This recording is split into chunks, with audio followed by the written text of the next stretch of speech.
At Starbound, we tell stories the human way, not with artificial voices or AI slop. In the end, what's HFY without humanity?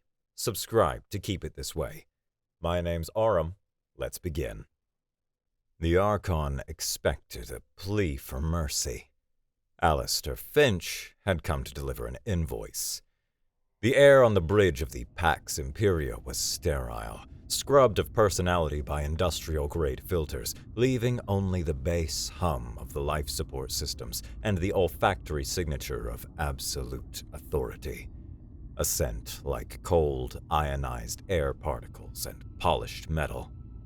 At the heart of this oppressive quiet stood Alistair Finch.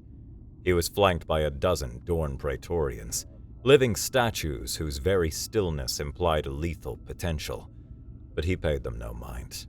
His focus was entirely on the figure seated on the elevated command throne. Supreme Archon Castian of the Dorn hegemony was a portrait of serene power. His long, pale face, framed by the severe cut of his dark hair, was a mask of placid control. His dark robes, woven with filaments that seemed to swallow the light, flowed around him like solidified shadow. Beside the throne, a gaunt aide named Aethelos shifted his weight. His anxiety was a jarring, discordant note in the bridge's carefully orchestrated symphony of power. Archon, with respect, receiving him on the bridge is unorthodox, Aethelos murmured, his voice a dry whisper that barely carried over the ambient hum. A secure sub-level chamber, as per containment procedure, would be more appropriate. Castian did not turn his head. His eyes remained fixed on the swirling nebula displayed on the main view screen. A faint, condescending smile touched his lips, a minute smile that Aethelos knew was the equivalent of a contemptuous laugh. Precisely, Aethelos. Let the child from the messy, loud little species see the very heart of the hegemony. Let him be surrounded by the instruments of our dominance. It will awe him into a more compliant posture. He looked at Alistair, the look of a biologist observing a peculiar new insect, interesting for its novelty, but ultimately insignificant. Alistair Finch met that gaze. He offered a smile that didn't reach his eyes, a polite, social gesture entirely at odds with the crushing weight of the room. He inclined his head slightly, a movement that could have been interpreted as deference, but felt more like appraisal. His voice, when he spoke, was as casual as if he were commenting on the view from the nebula outside, each word perfectly enunciated and delivered with a calm that was either an act of supreme foolishness or unbreakable confidence. Archon, per the Articles of First Contact, I have been sent to formally discuss the terms of your surrender regarding your administration of the Silent Plague. The hum of the life support suddenly seemed deafening in the vacuum of sound that followed. Aide Aethelos made a wet gasp and his face drained of all color, becoming a waxy beige canvas of pure terror. The Praetorians, their discipline honed over generations of unwavering obedience, remained motionless. Yet Alistair could feel the change in the air, the coiled, imminent violence. They were triggers, waiting for a finger to twitch. But the only reaction that mattered was the one on the throne. The Archon's mask of placid control shattered for a single, glorious microsecond. Then, just as quickly, the mask was back in place, harder and colder than before. His voice was a low, dangerous command, a vibration of contained fury that resonated in the deck plates. Triple security. The private chamber Castian chose for their discussion was a weapon in its own right. It was a vast, circular room walled in dark wood from a long-dead world, polished to a mirror sheen, but treated with a material that seemed to drink the light, creating a sense of infinite, claustrophobic depth. Alistair, meanwhile, had been directed to a single, brutally uncomfortable chair in the center of the room, its design clearly intended to foster unease. He remained standing, hands clasped casually behind his back. 6 Praetorians now stood guard, 3 on either side of the only door, their presence turning the opulent room into a cage. "The silent plague," Castian said, his voice once again as smooth as poisoned silk. He turned slowly, a look of profound disappointment etched onto his features. "A rather dramatic turn of phrase. You humans have a flair for the theatrical, but your species has been on the galactic stage for, what, a century? You are children, playing with concepts that lie far beyond your species' grasp." "We grasp data, Archon," Alistair replied, his tone still maddeningly level. He finally turned from the sculpture, his gaze direct. "And the data is unequivocal. We analyzed the patent filings, artistic grants, and new philosophical treatises from the last 500 years across all 73 of your client races. The pattern is stark." "Correlation is not causation," Castian scoffed, taking a step closer, his robes whispering across the polished floor. "We brought peace. We brought stability. We ended centuries of pointless conflict. Is it so surprising that in a society free from the terror of war, the frantic, desperate scrabbling for innovation would mellow?" "It didn't mellow, Archon. It flatlined," Alistair said, his voice hardening almost imperceptibly. "A 99.8% reduction in all metrics of creativity, ambition, and cultural dynamism, occurring within a single generation of joining your hegemony. Lobotomized." Castian's aide, Kalis, stepped forward, his face pale and slick with a film of cold sweat. "Archon, I must urge caution. Remember the Griffon incident?" Castian waved a dismissive hand, cutting him off without a glance. "The Griffon incident was a parlor trick. They crashed the financial markets with a frivolous, self-replicating data packet. An annoyance, nothing more. This human stands on my flagship, unarmed and alone. He is posturing, attempting to leverage a statistical anomaly into a weapon. It is a bluff born of desperation." He fixed his gaze on Alistair again, his eyes like chips of obsidian. "You have no proof, only statistics, innuendo. You have nothing." Alistair met his gaze without blinking. "You're right. Statistics can be argued. Theories can be dismissed." He paused, letting the silence stretch, forcing the Archon to wait. "But physical evidence is more troublesome. For instance, the schematics for a very specific type of resonant frequency modulator, the kind you use to broadcast the plague's mimetic signal across subspace." The Archon's jaw tightened, a small, hard knot of muscle bunching beneath his ear. "Schematics can be forged." "They can," Alistair agreed pleasantly. "But it's harder to forge the actual physical device, especially when it's delivered by a high-ranking Uldani defector who personally stole it from a broadcast relay on Aethelos 9. Kalis took an involuntary step back, a bead of sweat tracing a path down his temple and disappearing into the high collar of his uniform. Castian's composure finally began to fray at the edges, his voice losing its silken quality and taking on a sharper, metallic edge. "Lies, desperate fabrications from a desperate species clinging to relevance." "Is it?" Alistair tilted his head. "I understand your skepticism, so let's conduct a small experiment to demonstrate the veracity of my dead man's switch. Just a taste."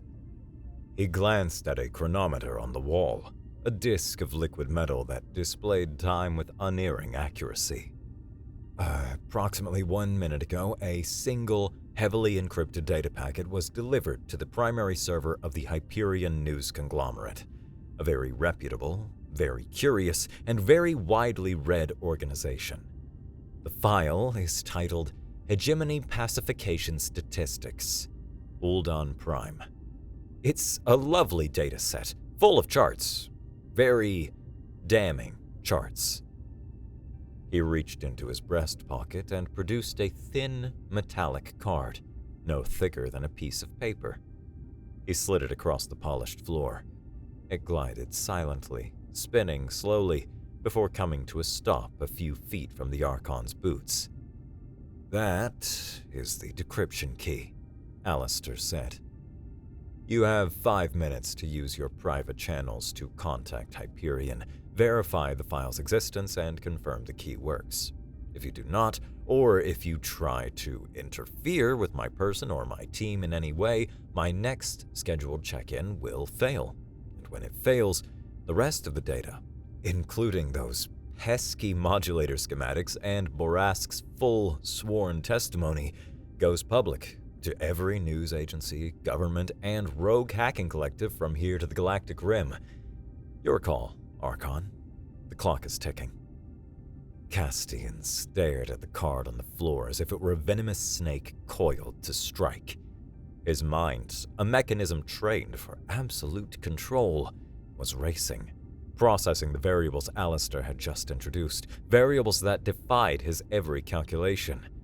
The human wasn't threatening war. He couldn't. He was threatening something far worse. The truth. And he had constructed the threat with such elegant, vicious simplicity that to ignore it was as dangerous as to acknowledge it. With a look of pure, unadulterated loathing, Castian snapped his fingers, the sound like a pistol shot in the silent room. Canis, get that key. Verify it, now. Confined to a guest suite that was opulent to the point of absurdity, Alistair stood by a window identical to the one in the Archon's chamber. He knew every inch of the room was monitored, every sound recorded, every thermal fluctuation analyzed. They were looking for transmitters, weapons, contraband thoughts. They would find nothing. His guards, now a full squad of 12 Praetorians, stood rigidly outside his door, their forms unmoving but their helmeted heads constantly scanning. A gilded cage, but a cage nonetheless. Alistair raised his left hand and casually rubbed his knuckles, as if working out a cramp from the tension of the day. His thumb pressed down firmly on the largest knuckle of his index finger. A simple, innocuous movement. No one would ever suspect that beneath the skin, nestled against the bone, was a microscopic paired particle communicator.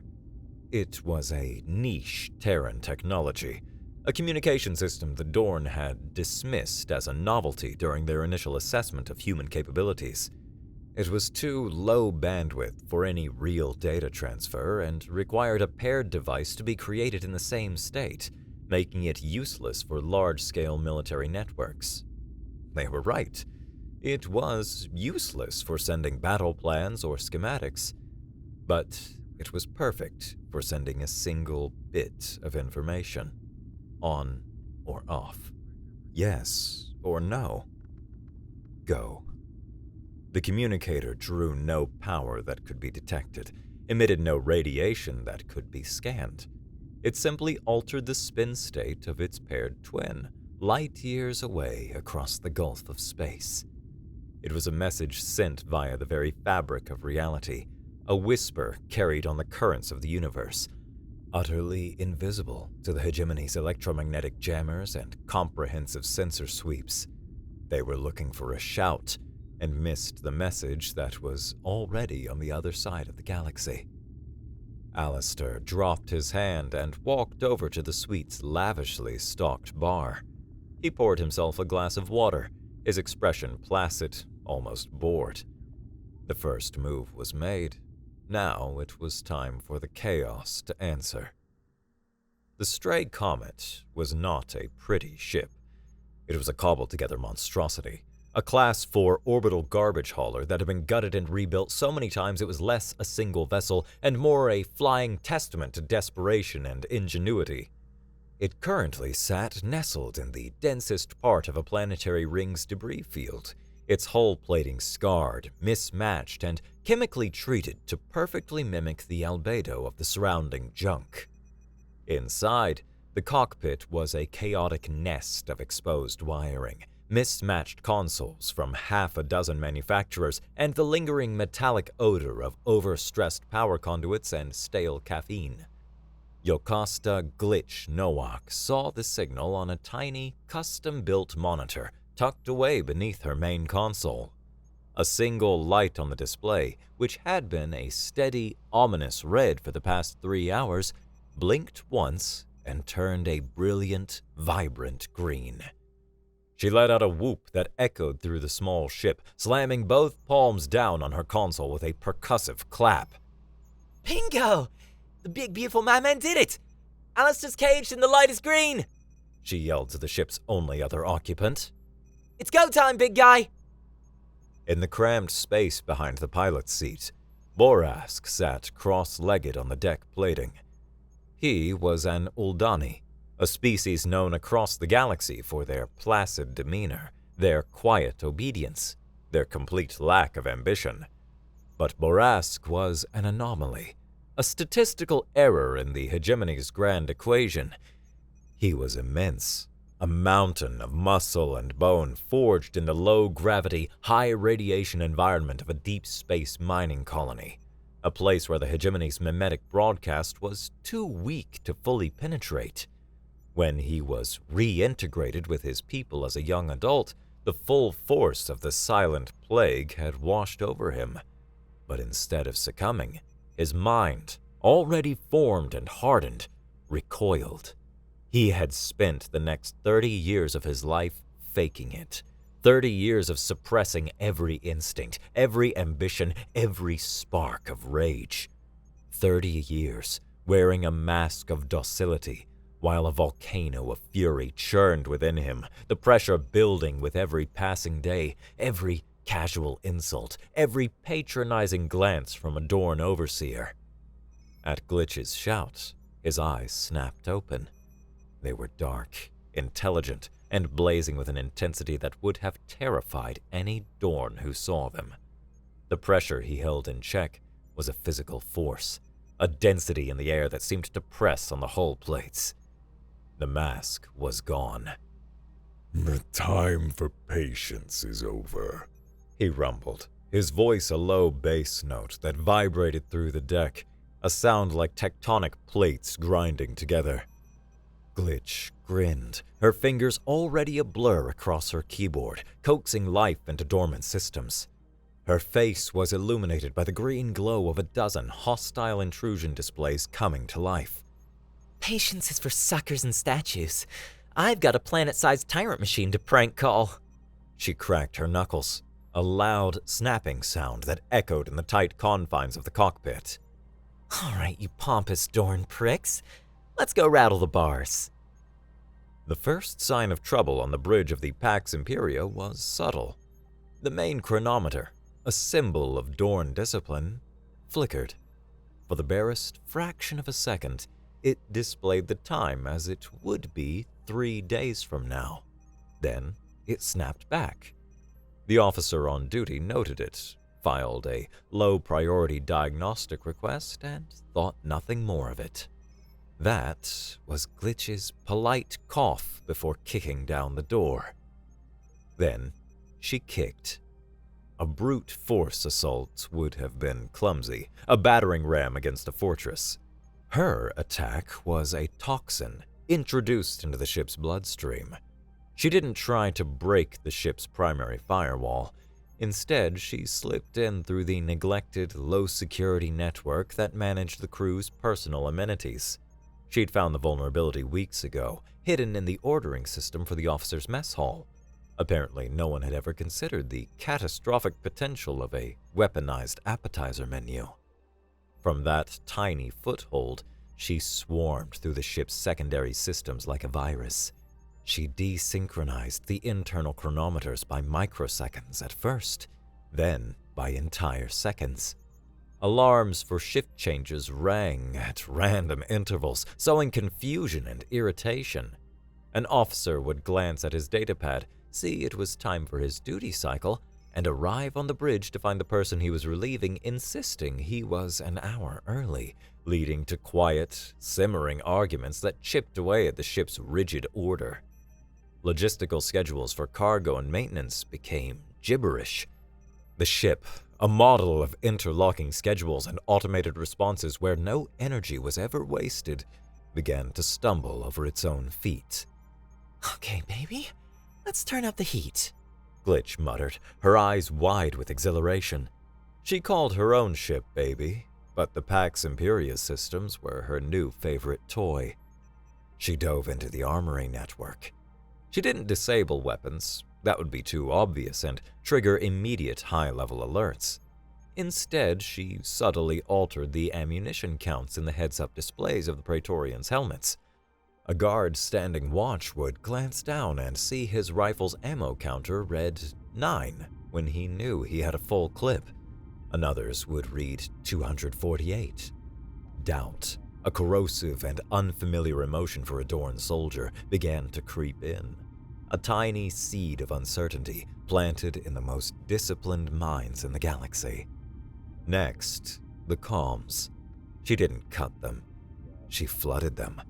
Tactical channels, normally reserved for clipped, precise orders, filled with a chaotic cacophony. Snippets of ancient Terran opera, the frantic hollering of auctioneers from a forgotten market world, the screeching mating call of a glyptodon, and, for good measure, the same cheerful, idiotic vid clip of a feline playing a keyboard that had crashed the Hegemony Stock Exchange. Its maddeningly simple tune a counterpoint to the growing panic.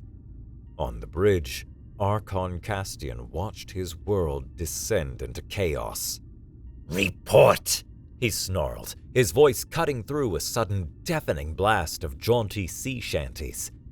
Comms are compromised, Archon! An officer shouted, his hands flying over his console in a desperate attempt to regain control. Navigational systems are fluctuating. The armory is reporting phantom weapons discharged across half the ship. Castian's gaze snapped to the main holographic map. A new alert was flashing, a crimson icon pulsing insistently. A major security breach. Not digital, physical. In Maintenance Corridor 13 Gamma, near the diplomatic guest suites. Borask stood before the reinforced bulkhead of the maintenance corridor. He had used a plasma cutter from the Stray Comet's toolkit to score a deep line in the metal. That was just to weaken it. The real tool was the rage he had held in check for 3 decades, a reservoir of pure, focused fury. He took a deep breath, and for the first time in his adult life, he didn't push the fury down. He let it rise. He welcomed it, a torrent, a tidal wave, a supernova of righteous vengeance. It filled his mind, burned in his veins, and tightened every muscle in his colossal frame. The dam of his self-control didn't just break, it was obliterated. He roared. The sound that tore from his throat had no component of pain or fear. It was the sound of a lock shattering, of a chain breaking, the pure auditory shape of liberation. It was a primeval, earth-shattering bellow that echoed through the metal corridors, a sound no Dorn had ever heard from an Uldani.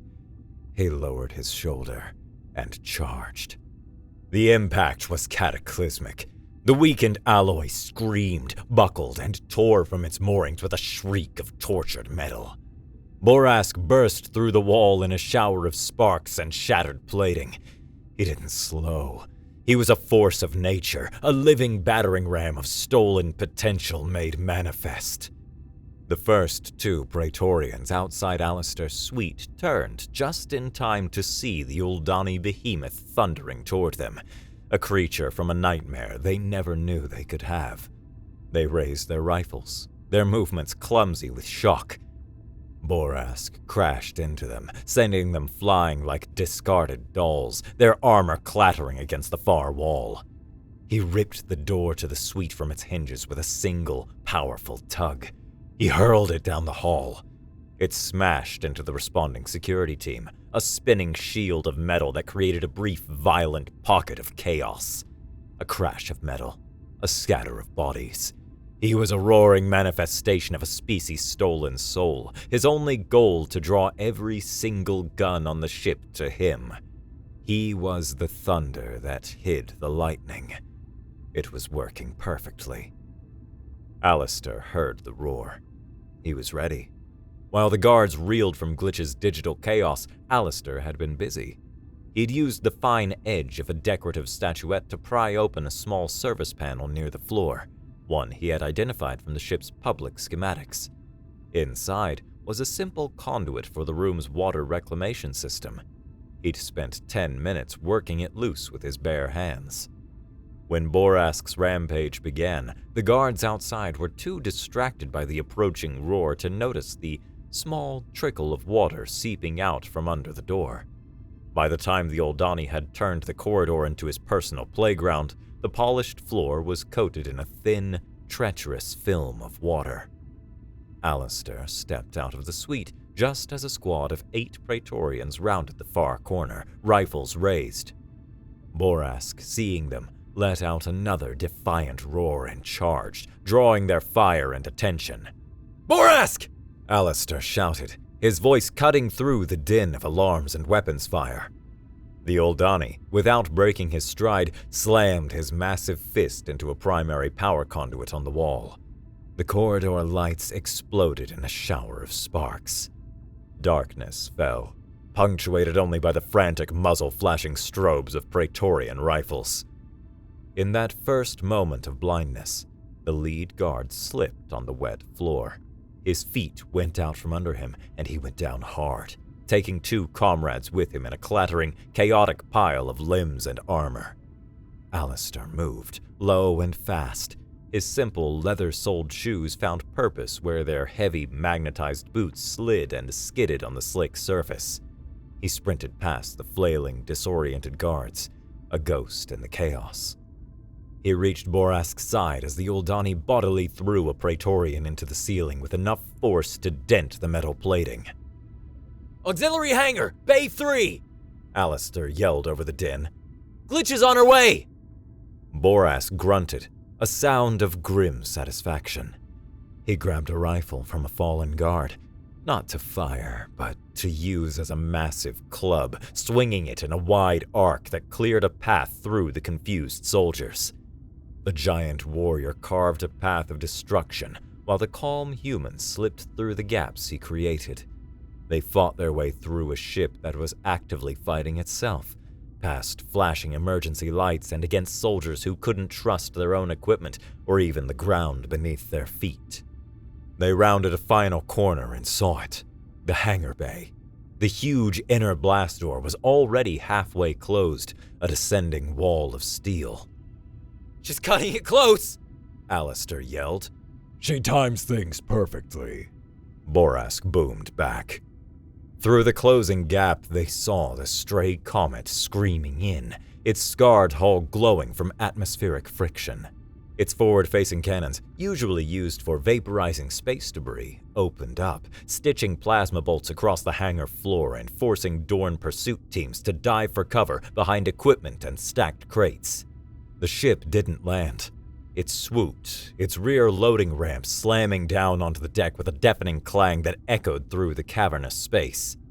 Move it, slowpokes! Glitch's voice shrieked over the ship's external speakers, amplified to a painful degree. I've got bogeys on my 6 and my baby's got an itch! They sprinted up the ramp.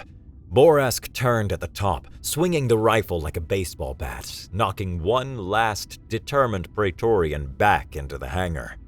They leaped into the cargo bay just as the ramp began to retract.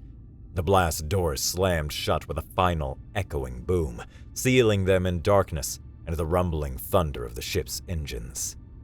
A trio of Dorn Talon-class fighters, sleek and deadly as sharks, swarmed into view, their engines flaring. The stray comet bucked violently as a plasma shot glanced off its port stabilizer, sending a shower of sparks past the cockpit viewport. Hold on to your butts! Glitch yelled over the internal comm. She threw the ship into a gut-wrenching dive, pulling G's that made Alistair's vision tunnel and his stomach try to climb into his throat. They plunged directly toward the mottled blue and gray sphere of Aethelos, the Dorn capital world. The fighters followed, sleek predators chasing a wounded, ugly duckling into the dense, unforgiving atmosphere. Structural integrity at 70%! Port thruster is slack! We're leaking plasma like a bad curry! Glitch shouted, her hands a blur on the controls, fighting the ship's death rattle. The stray comet shuddered and groaned, a symphony of protesting metal as it tore through the upper atmosphere of Aethelos, trailing a long plume of smoke and fire. On the holographic map, the 3 red icons of the Talon fighters were stuck to them like glue. Can you lose them? Alistair asked, his voice strained as he braced himself against a bulkhead, the vibrations threatening to shake his teeth loose. Lose them? Alistair, I could lose my own shadow in a dark room! Glitch retorted, yanking the control yoke hard to the left. The ship screeched in protest. But these guys are persistent and my baby is hurt! I need to put her down before she falls apart!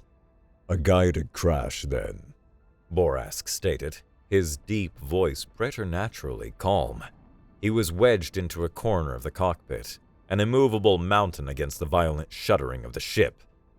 Guided is a strong word, Glitch muttered, her eyes scanning the sprawling cityscape rapidly approaching below. Let's call it a high-velocity, gravity-assisted landing, aiming for the Undercity, Sector 9. More structural and electronic interference down there, harder to get a clean sensor lock. The world outside the viewport transformed from the black of space to a fiery orange, then to a swirling gray soup of industrial pollution. They burst through the cloud layer, and the capital city of Aethelos sprawled beneath them, soaring spires of white and silver, interconnected by graceful sky bridges, a testament to a sterile, ordered vision of civilization. But that wasn't where they were going. Glitch pushed the ship's nose down, diving past the gleaming topside into the perpetual twilight below. The architecture grew denser, darker, more utilitarian. Pristine white gave way to tarnished bronze and stained duracrete.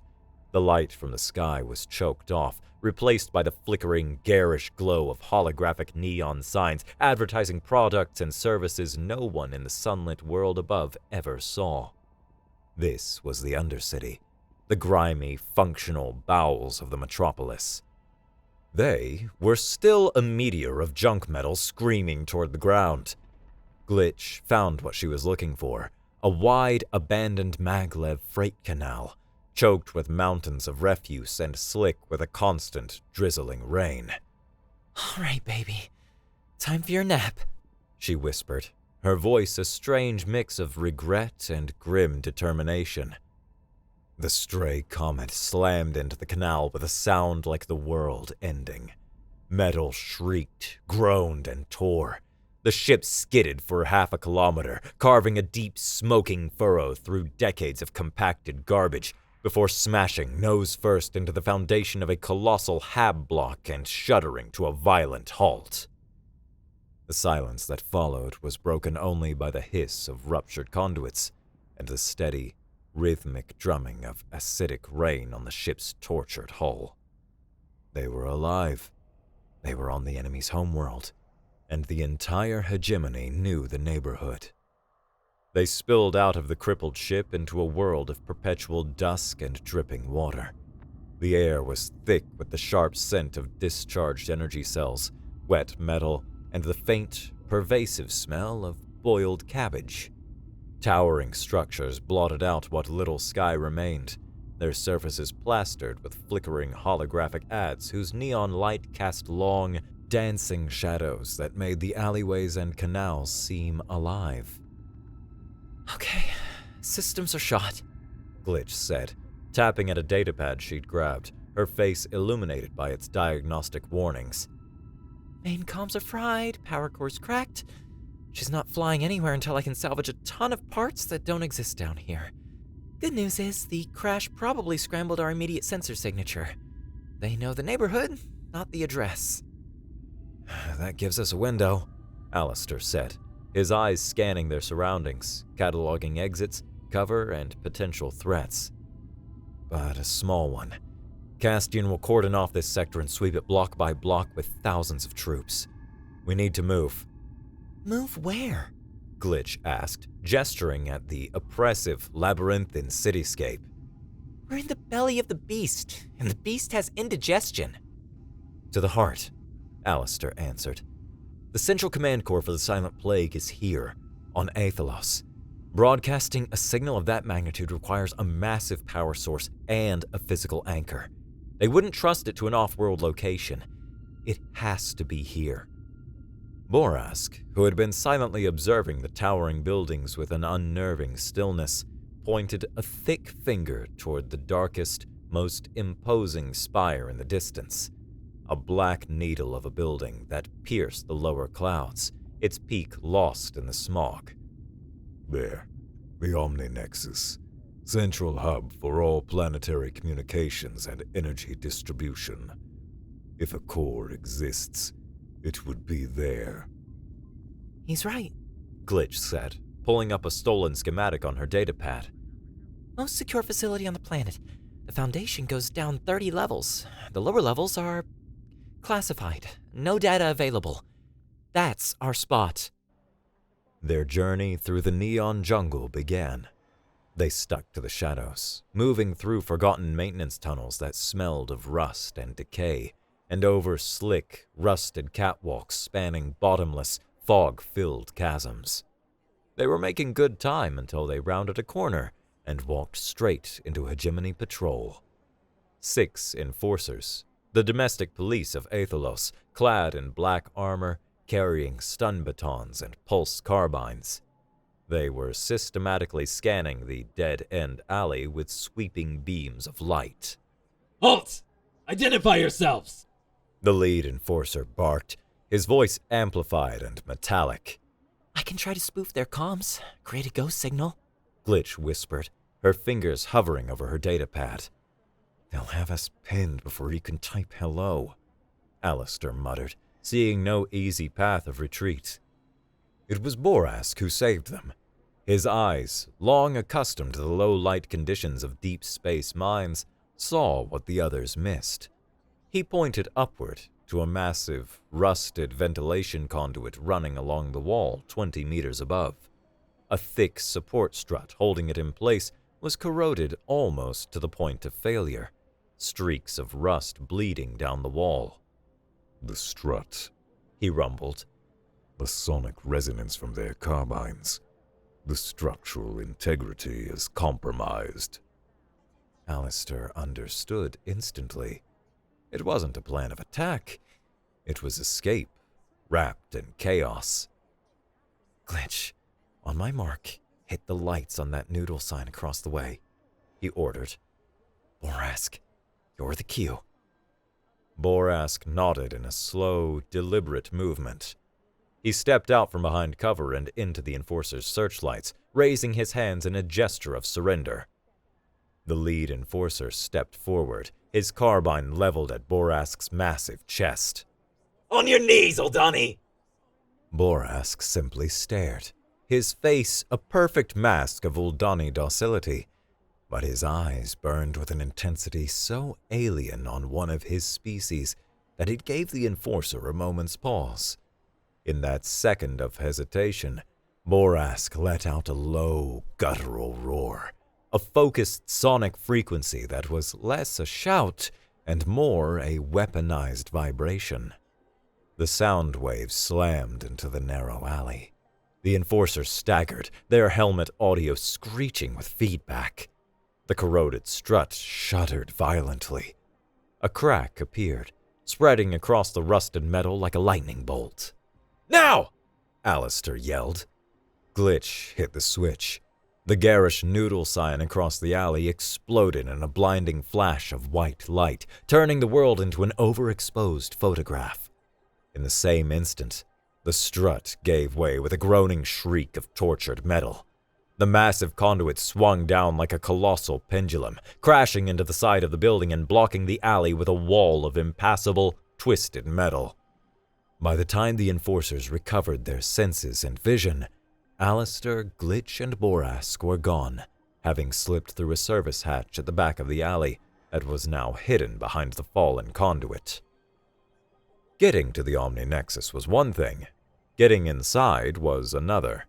The entrance to the lower levels was a vast, circular chamber, stark and empty. In the center, a recessed iris portal, 20 meters in diameter, was sealed shut. The room's only other feature was its guardian, a Dorn war dog, Mark IV, pre-hegemony technology. It was a bipedal chassis of dark, pitted metal, bristling with an arsenal that made Alistair's blood run cold. A plasma caster on one arm, a particle beam on the other, a shoulder-mounted concussive charge launcher, and a humming vibroblade that extended from its wrist, long as a man's arm. Its single, crimson optic lens glowed with patient, unwavering malevolence. Okay, Glitch said, her voice a hushed whisper of awe and terror. that's the gatekeeper. It's a closed system relic. I can't hack it directly. It's not on any network. So we fight it. Borask asked, his knuckles white as he gripped a length of pipe he'd picked up. It would vaporize us before we took 2 steps, Alistair said, his eyes scanning the chamber, not the robot. He saw the room for what it was, a puzzle awaiting a solution, a lock to be picked rather than a fortress to be stormed. It's old tech, powerful but predictable. Glitch, find a weakness, an exploit, a design flaw. Glitch was already at work, her datapad connected to a small sensor she'd placed on the wall. Got it. The power core has an emergency failsafe. On a critical power surge, it diverts all energy into internal shielding for 3.7 seconds to protect itself. It can't move, can't shoot. It's a break. A power surge, Alistair mused, his gaze tracing the heavy, armored conduits running along the ceiling. How? There's a primary power junction in a crawl space behind that far wall, Glitch said, pointing. If I can get to it, I can create a feedback loop and overload the circuit, but I'll need 5 seconds at the console, completely exposed. So, we get you across the room and distract it for 5 seconds, Alistair said, a desperate plan forming. He looked at Borask. How's your throwing arm? Borask just smiled, a terrifying sight on his usually placid face. The plan was audacious to the point of suicide. Borask ripped a chunk of duracrete from the damaged entrance and hurled it across the room. The gatekeeper's head snapped around, its plasmacaster firing a bolt of blue-white energy that vaporized the rock in mid-air. Now, Glitch! Alistair shouted. Glitch bolted from cover, sprinting across the open floor. The gatekeeper's crimson optics swiveled to her, tracking the new target. Alistair ran in the opposite direction, dragging a length of metal pipe along the floor. The high-pitched screech drew the gatekeeper's attention. It fired its concussive launcher at Alistair. He dove behind a thick support pillar just as the blast shockwave hit, the air punching him in the back. Borask pried a heavy floor tile loose and sent it spinning through the air like a discus. It slammed into the armored power conduit directly above the gatekeeper with a shower of sparks. The robot hesitated for a fraction of a second, its programming trying to assess the new threat vector. That was all Glitch needed. She reached the far wall and dove into the open maintenance panel. I'm in! Keep it busy! This is more complex than the schematic showed! Borask met the gatekeeper's charge, using heavy floor tiles as improvised shields, heaving them with incredible force to keep the machine off balance. Alistair played cat and mouse among the support pillars, a deadly ballet of distraction, always staying just out of the line of fire. Almost there! Glitch yelled from the panel, her voice strained. Get ready to hit it with something big! Something really big! Borask! The pillar! Alistair yelled, pointing to the one he'd been hiding behind, which now showed a network of hairline fractures from the concussive blast. Borask understood. He roared, drawing the gatekeeper's full attention, and lured the robot toward the center of the room, positioning it directly in the pillar's fall line. Now, Glitch! Hit it! Surge in 5, 4, 3, 2, 1, surge! The lights in the chamber flickered violently. Blue energy crackled across the gatekeeper's shell like lightning. Its crimson eye dimmed, its limbs locked. It was frozen. Borask put his shoulder to the damaged pillar and pushed with all his might. The Duracrete groaned, then cracked, and with a final, deafening roar of protest, the massive pillar toppled, crashing down onto the frozen gatekeeper with a monumental boom. The robot collapsed under the immense weight, its metal frame buckling and shattering. Its crimson eye went dark for good. In the ringing silence, Glitch emerged from the panel, covered in dust and grinning triumphantly. Well, that's one way to open a door. She slammed her palm on a now unlocked panel beside the giant iris. With a deep grinding sound that vibrated through their bones, the massive iris on the floor began to open, revealing a dark shaft leading down into the heart of the lie. They descended into a chamber that defied scale. A vast spherical space, and in its center, suspended by beams of pure energy, was the device. It wasn't Dorn. It was older, alien, a pulsating heart of strange, non-Euclidean material the size of a small moon. It pulsed with a soft gray light, a rhythm that seemed to echo in the back of the mind, a silent, subliminal whisper urging calm, compliance, acceptance. This was the source. My God! Glitch's datapad screamed with energy readings it couldn't classify. The energy readings. This thing is ancient. They didn't build it, they found it. As they stepped onto the central platform that extended toward the core, the air shimmered. A life-sized hologram of Archon Castian flickered into existence before them. He looked weary, his mask of control replaced with a genuine, profound disappointment. Alistair Finch, he said, his voice echoing in the vast chamber. I underestimated your species' capacity for sheer nihilistic chaos. We prefer the term disruptive innovation, Alistair replied, his voice steady despite the thrumming energy of the core. You see this as a weapon, Castian said, gesturing to the core with a holographic hand. I see it as a cure. Before the hegemony, before we found this gift, this galaxy was a screaming vortex of war, genocide, and ambition run rampant. The Uldani, your friends, people, were not peaceful laborers. They were brutal conquerors, a scourge that burned a dozen star systems. I have given the galaxy 1,000 years of peace. I have saved trillions of lives from the fire of their own nature. You are about to unleash that fire again, a fire you cannot control. You will be remembered not as a liberator, but as the man who plunged the galaxy back into a dark age. Borask flinched, a tremor running through his massive frame. The history, the deep, shameful history of his people, was true. The hegemony had offered a terrible, insidious solution.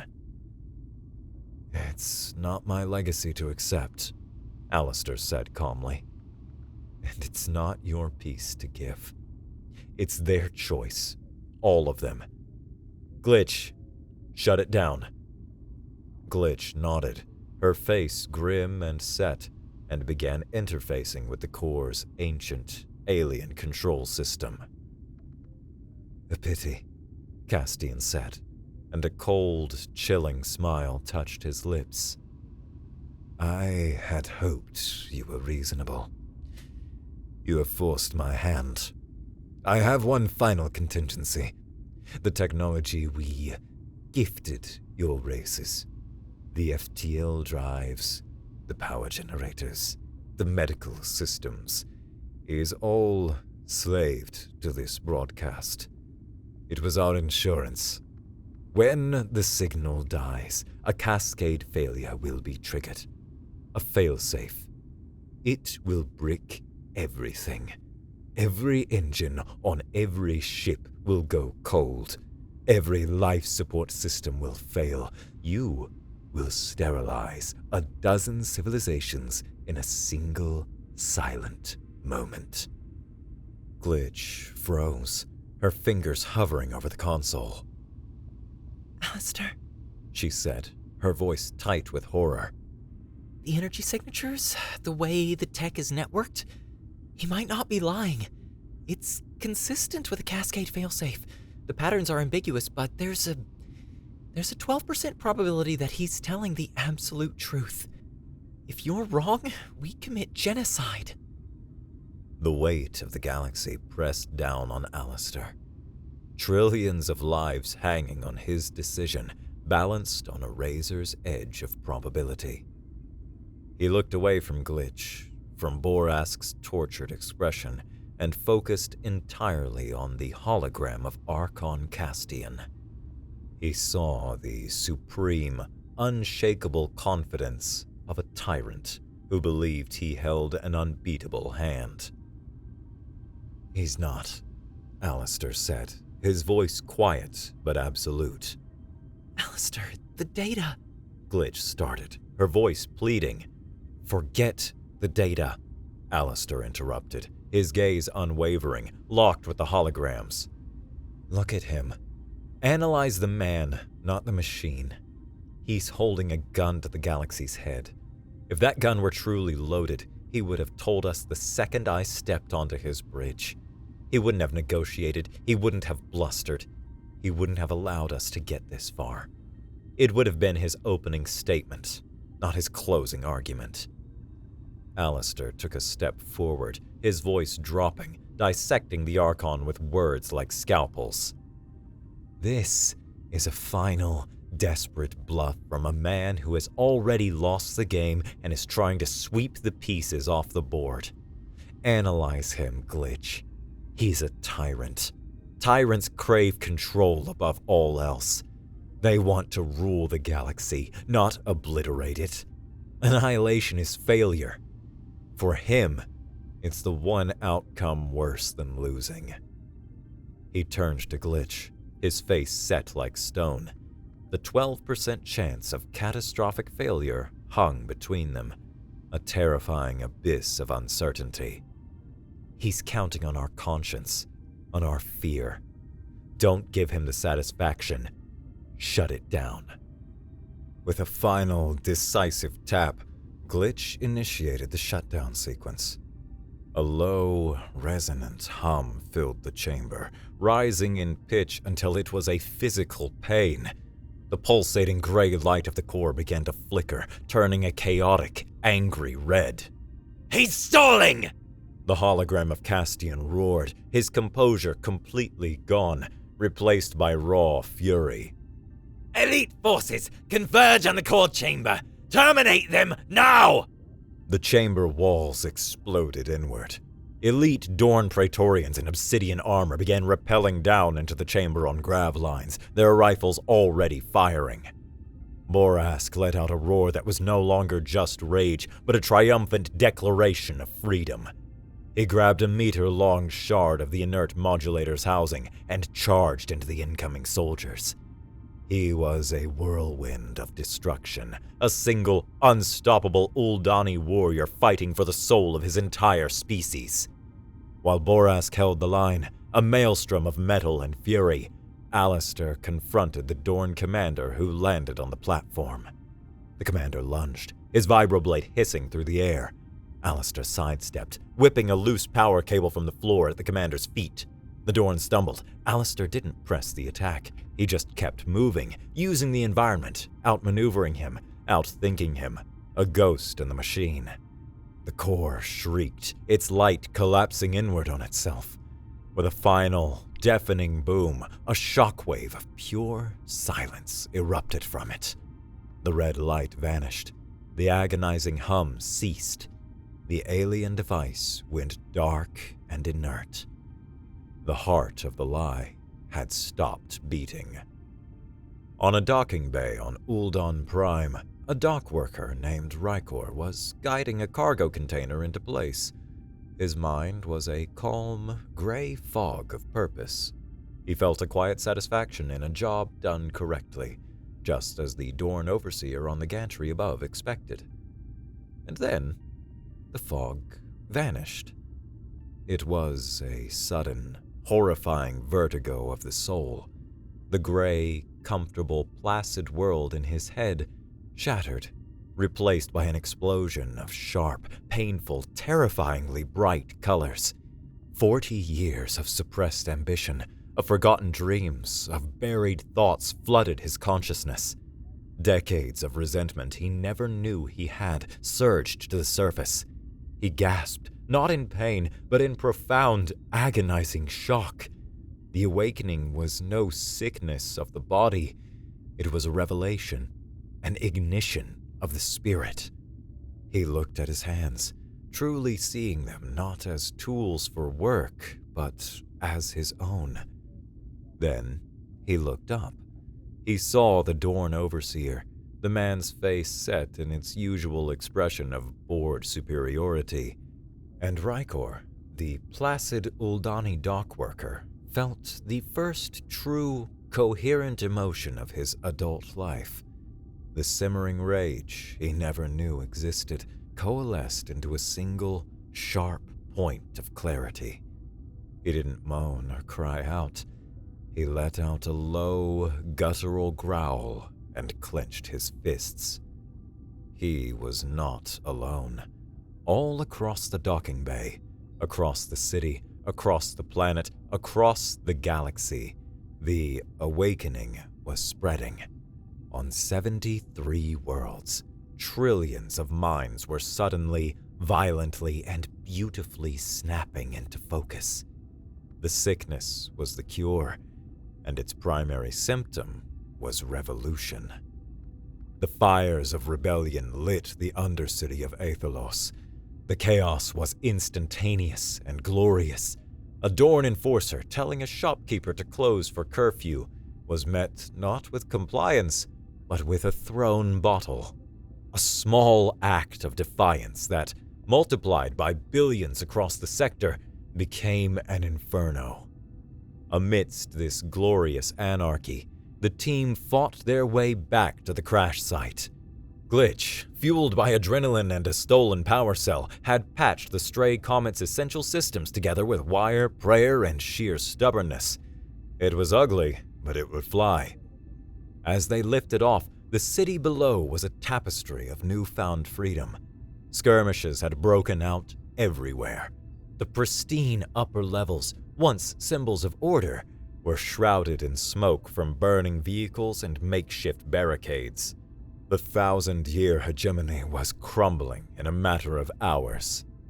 Glitch let out a triumphant whoop from the pilot's seat. Yeehaw! Look at him go! We didn't just rattle the bars, we blew up the whole damn zoo! Borask stood at the cockpit's viewport, his battered form silhouetted against the burning city below. He watched his people and dozens of other species fighting in the streets, their faces alight with a fire he had only ever seen in his own reflection. Tears streamed down his face, silent and unchecked. He was home. Alistair leaned back in the co-pilot's chair, a rare, genuine smile touching his face. He reached down and pressed the knuckle of his left index finger. The single-bit, paired particle signal, a silent testament to their success, shot across the galaxy, arriving at its destination instantaneously. A moment later, a small, unassuming light on Glitch's console blinked from red to green.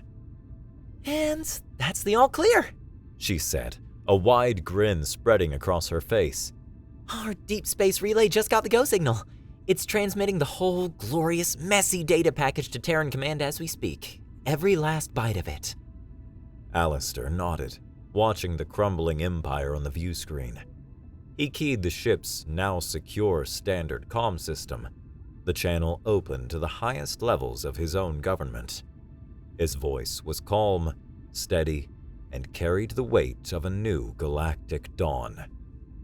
Finch to Terran Command. The package I sent should be arriving shortly. Phase 1 of diplomatic negotiations is complete. He paused, watching a Dorn patrol cruiser get swarmed and overwhelmed by a fleet of weaponized cargo haulers. You're gonna love this.